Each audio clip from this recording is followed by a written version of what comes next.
So the theme of the afternoon talk is an exploration of our relationship to our present and also and equally to our past. Taking the wider view for a moment first, initially, and then more concretely and specifically to the present circumstances. It is worthwhile and quite regularly to step back from the general sense of our life in terms of the daily life, the forms and the roles that we have.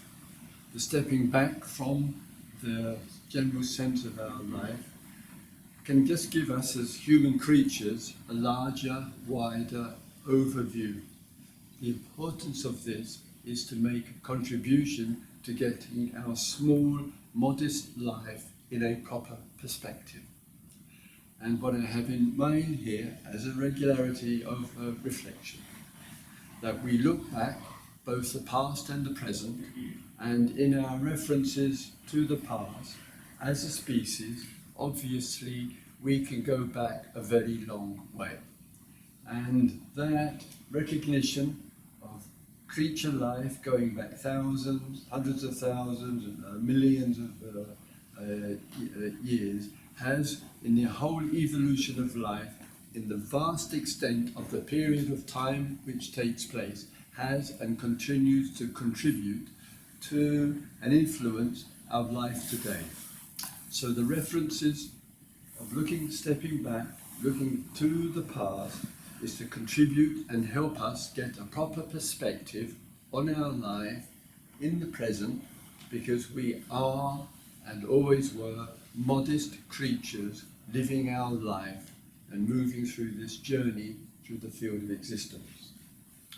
When we exaggerate too much, easily done and all too humanly, when we exaggerate our sense of person and presence, we lose that kind of perspective, and the outcome of that is to exaggerate our self-importance there.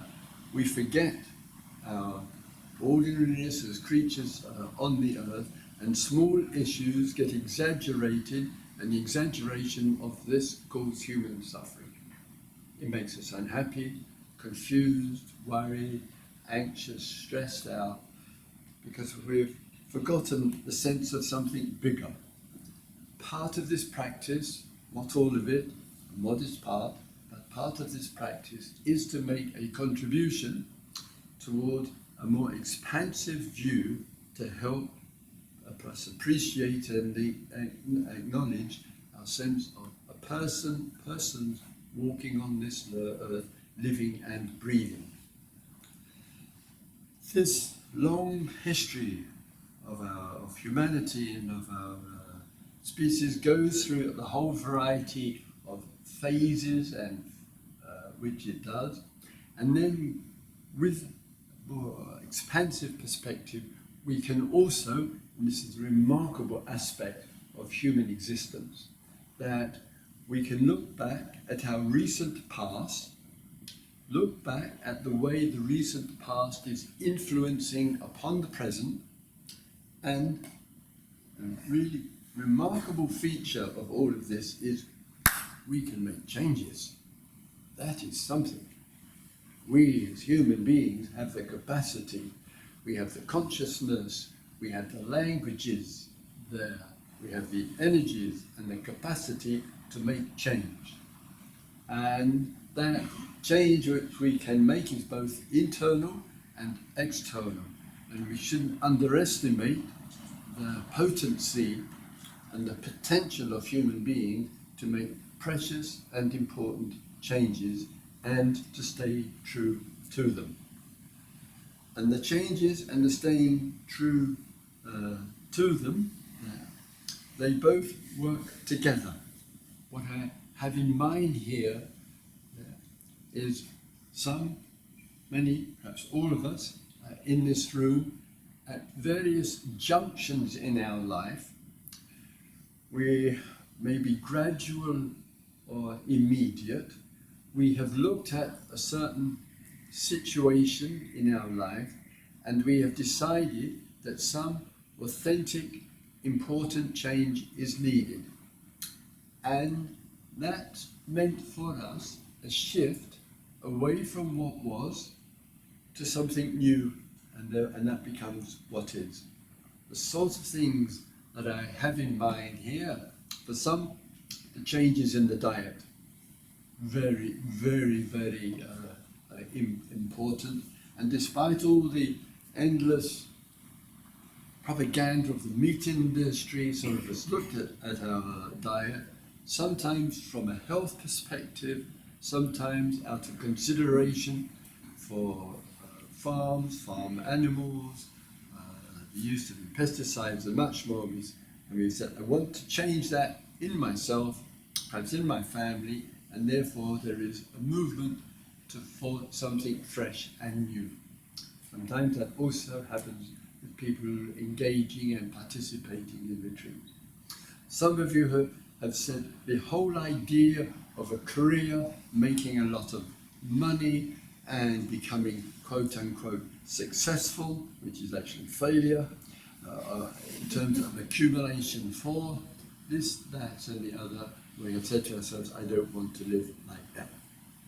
And just a few weeks ago, in fact, a friend of mine, we were talking about the changes in lifestyle, more moderate way of life, and he said to me that one of the Buddhist monks in the Theravada tradition, the one that I'm familiar with, had been ordained for around 20 years, and in the period after that, he devised some kind of mind or mindfulness app, and it's become very, very successful.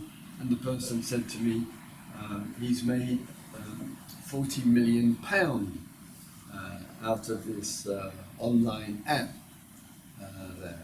And he asked me what I thought about it. Was I impressed? And I said, I am totally unimpressed with this.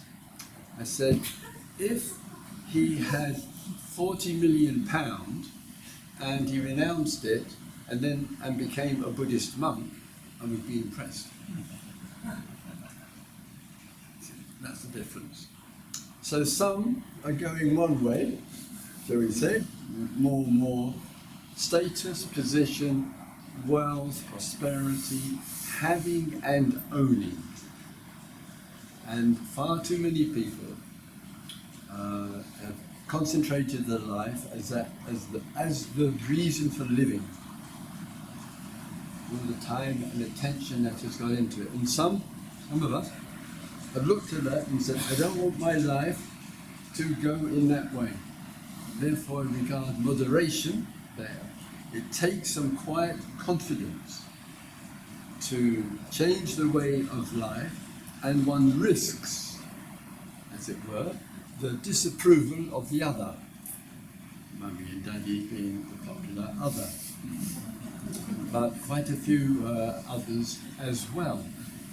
Another, in this hall, some years ago, a young man, a lawyer, 28 years of age, and he's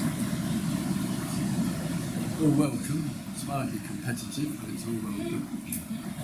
And his father is a director or a CEO of one of the Australian oil companies, quite our favourite organisation, but nevertheless.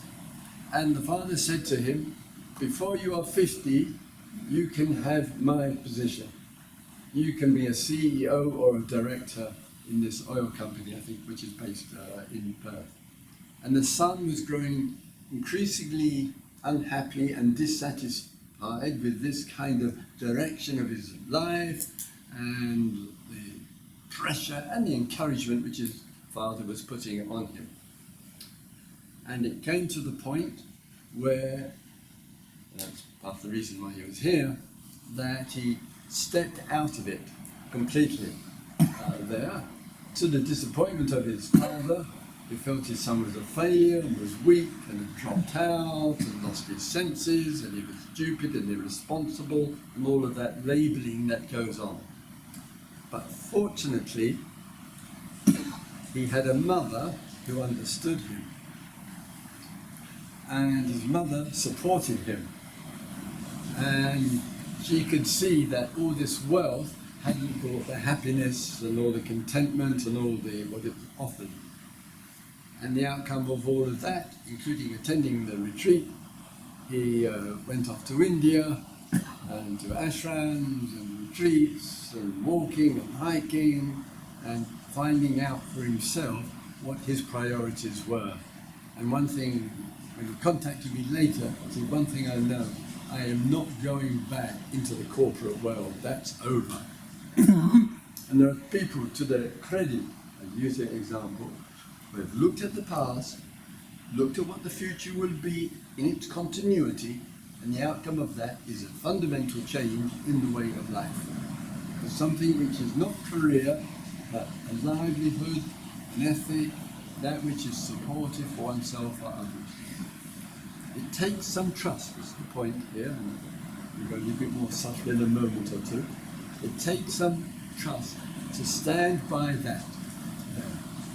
So the moderation of lifestyle, the diet, the yoga, having the confidence to say, I'm going on a meditation retreat, not I am going for a 6-day holiday in Byron Bay, which some people tell other people because they're frightened of being judged and disapproved of because it sounds weird going on a retreat. A bit less so these days, but for others, what do you want to do? And in silence, are you gone crazy? Etc. And to have the quiet trust and confidence to stay with it no matter what. And if you find, some of you may, if you find that your parents or your boss or your friends think you've gone a little nutty or off the wall or what the hell you are doing and you're giving up so much opportunity, if you're hearing those voices from others, trust me, you know you're on the right track. That is the confirmation of it. Because the old is not working. It is still self-destructive.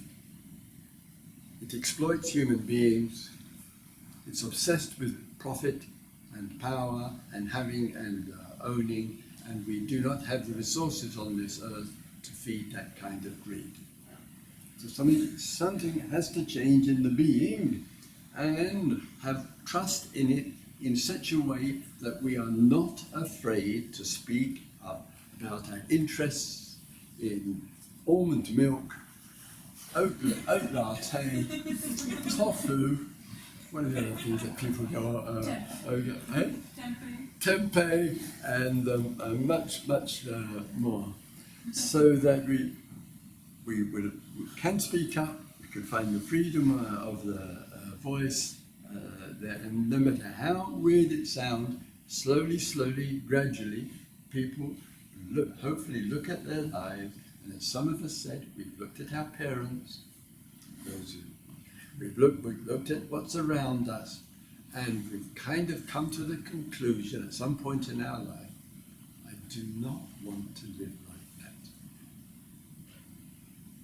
And it might be difficult, sometimes it is a bit of a struggle to find our way and to stay steady, but the disruption or the break or the changes with the past, which is unsatisfactory, which is not working for us, which is habitual and addictive, when we change all of that, we are healthier for it in heart, mind, body and spirit. We need to keep those changes and the quiet long-term commitment to them really alive for us. Because the old, as I say, is destructive. We live in an incredibly destructive society. And these practices to reinforce our potential and our worth and our value as a human being. it gives us the opportunity in the few days that we are here together just to sometimes to engage in some reflection, in keeping with the theme here. You may be in the reflection looking at some aspect, maybe small or major, in your life, and the sense is something needs to change of the relationship of the past to the present. And there are 3 or 4 considerations with regard to this liberating, freeing up the being, which is what liberation is about, with regard to what was, with what is. And each aspect of this is important. Sometimes the change is very simple. This I need to let go of. The language of letting go in these kind of circles, whoa, it becomes a kind of the answer to everything. You're sitting in your chai shop down the road, your latte or whatever, you're talking to your friend, oh, I'll just let go. It's like, simple, let go, drop it, etc. It's a kind of missionary statement of the unenlightened. It's the answer to all things is let go. With some things, it's easy. Home, have a wood burner. You probably may have one as well. You have to put it on once a year in Australia, but in England it's a little bit more. And sometimes in the morning time, the wood burner's gone out and the wood's there, and you kind of assume it's all chilled out in there, and you put the hand there with a brush and ouch, and some hot embers there in the wood burner. I'm not saying to myself, well, maybe I should let go of that, etc. I'm not having a discussion. Perhaps I should go on a retreat and see whether I need to let go of it or whatever. It's spontaneous. There's not even a thought which is electrically quick can get in. You touch, ouch, let go, etc. Sometimes we've got enough ouch about something heated and hot and burning in our life that, whoa, ouch, let go. And it's precious. But it may not be like that. It may not be the hot coal. And what that means is there is still the intention to let go. But then, what are the steps between where I am now and the full, complete letting go? Therefore, sometimes it is a gradual, step by step. It requires a commitment, a real motivation, steadiness to see it through, what is quite clear, what the end is, to let go, to move on from. And we need some reflection, maybe some encouragement, some dialogue with another, whoever it might be, so that don't seem ready. What, now I recognize the holding, it is problematic, it's showing itself in the feeling tones in the body with the stress, it's showing itself in the resistance towards change, in the fears of moving on from. Even though all of that is going on, I know I need to let go. And therefore, what is the strategy, the practices towards that letting go to liberate the being, to free it up? But it's not the only option which is available to us. It's one option. It could be, and it's for your reflections here and reflections, as I mentioned, mindfulness, meditations matter equally in this venue. And it could be that when you look at a situation, it's not about letting go, it's actually about developing. And sometimes the developing of one changes the other. So, as an example, it could be, perhaps in the daily life at home, it could be with the kids, it could be the partner, it could be all other situations. You are very easily angry. It doesn't take much to wind you up. He only has to say something or not say something, and whoop, it's there. can show itself in the insidious forms of anger, which is the regularity of complaining about the other. That may be spoken or it may be unspoken, but the other, whoever she or he is not stupid. Don't think we can hide what's going on inside of ourselves that easily. And the other just picks up the tension, picks up negativity, picks up the fault finding. It's not even said or hardly said, but the body and the tone, the being is communicating some kind of contraction, which pressurizes the anger. I use it as an example. And then what comes out of our mouth, kind of verbal diarrhea it is, what comes out of our mouth leans towards telling the other person, she or he, what they should do, what they need to do. And that undermining of the other person. And it isn't unusual for us, because we're a strange, weird species, it isn't unusual for us to tell other people to make changes which we can't make. There's a word for it. It's called hypocrisy. So we're preaching to the others, you should, you should, you should. Sometimes people come on retreats. It's a pity they ever came on a retreat, because they haven't done much change, but they've realized all the changes that somebody else needs to do in their life so they can be happy and go home worse than the missionaries. A person opens the front door, one walks inside and says, we have a few things we have to talk about.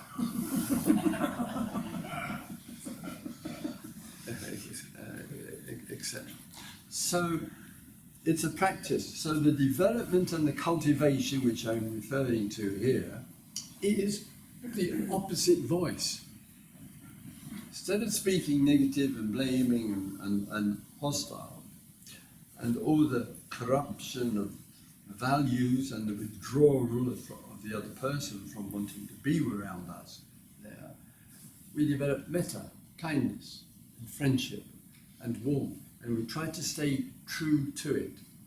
And even though one doesn't think the other person deserves it at all, etc., but it might encourage one, because inside, anger is burning up that which is precious and deep and beautiful.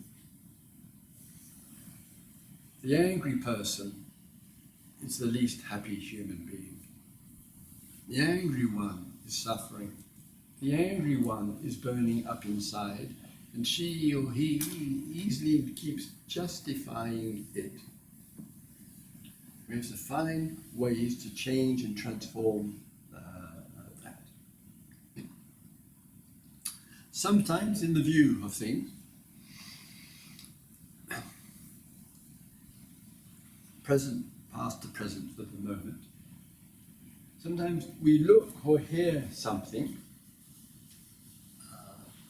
both here and elsewhere, and the way that we look at it, this is important, the way we look at it, we imagine or think, without any questioning, this is the way it is. So there's a situation around, we look at the situation, and the view about it, which can include ourselves, it's so convincing, we're so convinced that the view is the revelation of the reality or the truth of the situation, and we easily forget it is just a view of. And sometimes it's in the small things. One of the small things, if I may say, sticks in my mind here. A couple of years ago, Radha had the privilege of, a few years now, coming here to Sangsay and Sangsurya. And must be 2 or 3 years ago, Radha and I were just walking down and using, or perhaps abusing our privileges of talking while everybody else is silent, and we're just walking down to have lunch. And just a lovely day. So I said to Radha, gosh, it's just such a delight and a privilege to be here and with all the wilderness and the diversity, and one can look across and see the ocean and hear the sound of the waves. And Radha laughed and she said, "Christopher, that's not waves, that's traffic." And I just use it as a small example. We can see or hear something. We can have the naive, like me, the naive conclusion, that's how it is out there. And it can be a bit disappointing to actually hear, no, it's not what's out there, etc. But for a year, I saw that, what they're doing is some big, as you look out over that space, a big mast thing.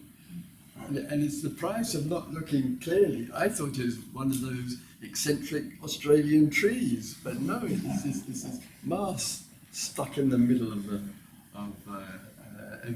everywhere. And then, again, a small example, we look at something external, whatever that might be about, or internal, and sometimes we need a kind of check if it is problematic in the way of looking, or asking, do I need to look a little bit more carefully, listen a little bit more, see it a little bit more. It's important so that I'm not just identifying and assuming my first view is the reality. You might be right. Plenty of times we might be right. But if we're mindful and conscious and alert, we may just get a response inside of ourselves and say, well, that may be how it is, but it may not. And then we need some mindfulness. We need some concentration. We need to give extra attention to, so that we see more. And this seeing more clearly, whatever that might be about, inwardly and outwardly, the seeing more is one of the first major steps towards real change. So the mindfulness, the reflections, the meditations, teaching and so forth are intended as a contribution to see more clearly, and in really looking at a situation more clearly. And it might be, what is it I need to change? That might be the residue question. It might be, what do I need to let go of? What do I need to develop? The kindness is one small example there. What is it that I need to overcome? What is a fresh way of looking?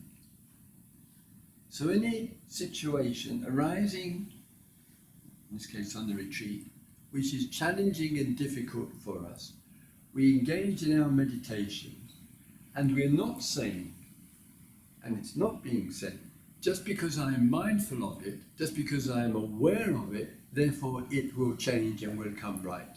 This is investing much too much confidence in the mindfulness. Mindfulness reveals.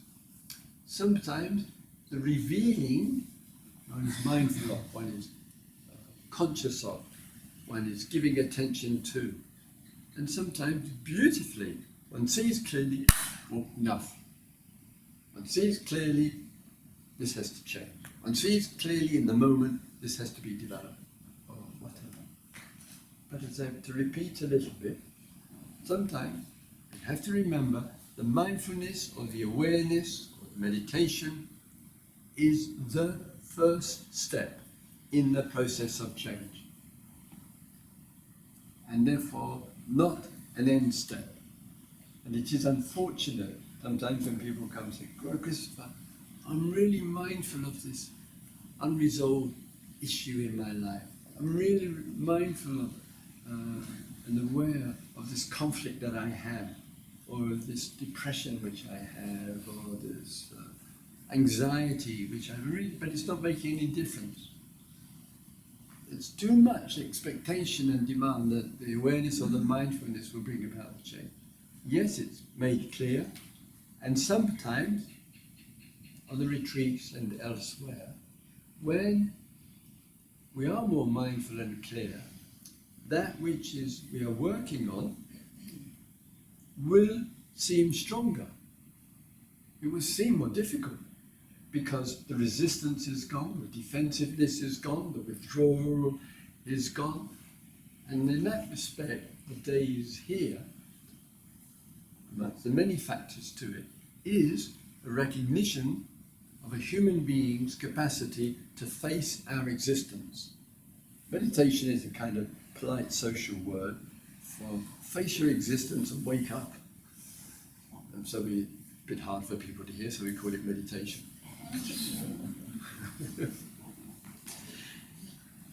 In all of this, past to the present. Two more, how am I doing?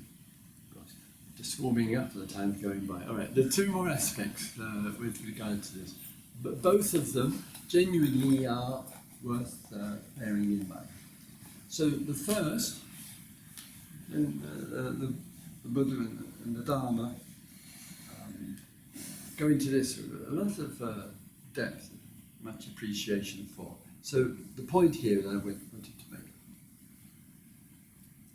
there can be that which we are exploring of the past and its influence on the present. Habits or addictions or patterns of mind, agitations or whatever, and to really include that in our practice and see what change, letting go, development needs to take place, as referred to. There is also, in the relationship of the past to the present, it could be that there is for some pressure from the old, kind of Dharma language would be called karma. That means something which is old, not yet resolved, and it's landing in the present. The vulnerability of us, of our humanness here, is there can be genuine, realistic pressures around us. The kids are playing up, the bosses are a bully, there are demands upon us to succeed and achieve, and much, much else. And that itself, genuine pressures from around us, landing on us, easily, because we're vulnerable, we're human, meet with the unresolved pressures of the past. So the one's coming in from the present, and the other is coming in from the past. They collide together and they double the reaction. It's tough enough dealing with the demands around. It's tough enough dealing with issues of immediacy of events. But that, along with something, areas which need addressing and resolved, when they collide, is it surprising that people hate work? Is it surprising that people just want their kids to grow up as quickly as possible? Is it surprising that one just thinks about flight and escaping and doing something else, etc.? So part of our exploration, not easy, but to kind of know what is what. This is the present. I wish to be realistic about it. There are pressures in my life. They are going on towards me. I want to attend to that. This is the past. I'm working with that. Can I be clear enough about that? That's the challenging bit. Can I be so clear that the one is not going to collide with the other and therefore intensify a trauma or whatever? So there could be a lot to do with the old. And in just trying to keep it as brief as possible here for you. But in the old, in the relationship to the old, as I talk here, East and West tradition, for very, very briefly, quite often the Western tradition of exploration of the old, called psychology, psychotherapy, called looking into the past, called trauma, and much, much else, has and does make a real contribution. Small concern that I have here. Quite often, the West is really interested in the psychology. It's really interested, and the focus is in the storyline. And the storyline requires the persona of the roles. When I was a child, living with my mother and father, my brothers, this happened to me. When I was at school, etc. When I was with so-and-so, whatever. And genuinely are really painful stories there about the old, which is continuing in stories to have an impact on one's life in the present. Dharma teachings are not concerned with the identity, that means the roles, I recall it, son and daughter, mother and father, let's say. School, friends, bullying, teachers, and oneself there. Dramas of what happened to one in adult life, etc. That the role which can carry in the memory, the body remembers, a lot of that pain and anguish and hurt and disappointment. The Dharma teachings are asking us not to be so engaged in the story, this happened to me because now, and as Samantha was touching on this morning, to actually be exploring, without the roles, the influences in the feeling, patterns, tendencies, images which are moving through the being and landing in the present. The event, the story is much less important, and the movement of the impact of the old on the present is much more important. And we perhaps can get a handle, all being well, on that. In all of this, and I know the talk sounds a bit like bad news all the way through, but it is important in all of this to remember as well, and it's vitally important, perhaps very urgently and vitally important,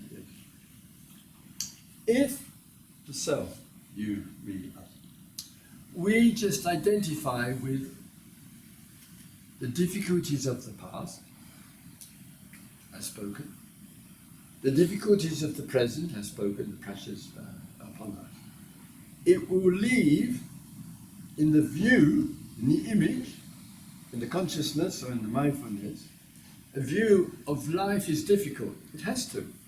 If we keep dwelling on what was, the difficult aspects, and we keep dwelling on the difficult aspects, what is, there's only going to be one conclusion. It's a hell realm. Life is difficult, life is struggle, life is suffering, life is, oh my God, whatever. That view with continuity needs to be broken. It's vital that it's broken, so that there is no fixed conclusion about life. And the one authentic experience, shall we say, of the breaking of the cycle is the acknowledgement and recognition when it isn't present. In other words, we could take today as a lovely example. During the morning period, we have meditations, and maybe some of you oh my God, what am I doing here? It's so painful, etc. Didn't sleep last night, I've been doing something else, life is so difficult. The Buddhists are always going on about life is suffering, and God, it really is, which it isn't, but anyway, he wants to take notice of truth. So all this view, and then people walk out and then open the door, and then suddenly see this beautiful lizard sitting there in its presence and in its glory and in its meditation posture and in its stillness, by the way. And all that was here. When's he going to ring the bell? When's he going to ring the bell? Etc. And walking out and seeing this lovely creature of the earth just sitting there, people look at me, pointing out to it, like that warmth, empathy, friendship, love, kindness. we need those moments. Oh, we need those moments. They break the view. They break the opinion in a split second of what was going on inside here. We just had the retreat over the Bodhi tree, and were giving the retreat. My room, just near my room, like a metre or two away, is a small dining hall there, and people come take out food there. So around whatever it was, 10 or 11 o'clock at night, just finished for the day, and just going to my room, and there was this magnificent green frog. There, in the open doorway, they're just sitting there, just sitting, beautiful. And so I went to bed, and then super in the evening, 3 or 4 hours later, now I'm got out of bed, was going to piss, etc. I came out of the room, and the frog is in exactly the same position, meditating, a Buddha frog, just sitting there. And I said to Jen, lovely manager, that next year I'm giving up on human beings. Do you think you could invite around 40 frogs to come and sit the retreat with me? Silence, stillness. We have a lot to learn from these creatures. We shouldn't be so conceited that we're in the superior class. No, we need a little bit of humility. And these creatures, they sit, even there you see, the dining hall was upstairs. How did it get upstairs to offer the meditation teacher a teaching, etc.? And it sees us in here fidgeting around, and this lovely, beautiful lizard. They need some proper teaching. And I'll just sit over there, right outside the door, and be still, and just to give a reminder, hey, this is what this practice is all about, you know, etc. So keeping our eyes and ears open, and the creature world, for its wonder and its beauty, can give us rather precious reminders and insightful ones for ourselves as well. And this mindfulness and awareness and receptivity is both inner and outer, and may our day, even though it can be difficult and challenging and hard and old memories coming up and so forth, yet to stop and respect and acknowledge the regularity of the interruptions. They just come spontaneously sometimes. They just break the pattern. They contribute to showing us something else of the wonder and the beauty and the awesomeness of this, what we are experiencing.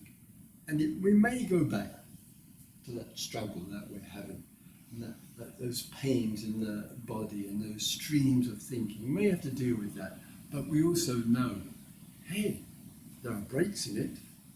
It isn't permanent. It doesn't go on and on. There is the regularity of its interruption. And those interruptions show the anicca, the impermanence of these problematic issues. Let's have a quiet minute together, shall we?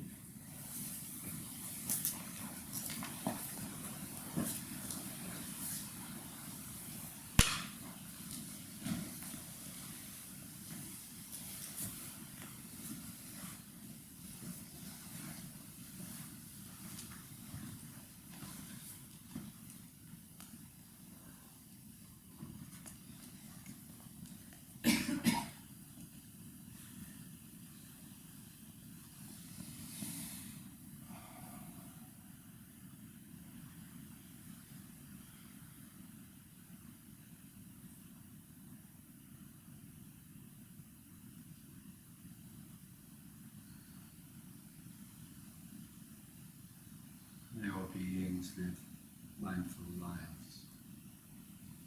May all beings have a clear relationship to our past and to our present.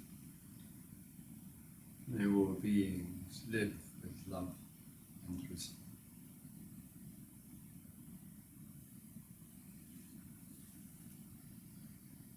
So the time now is 4:40.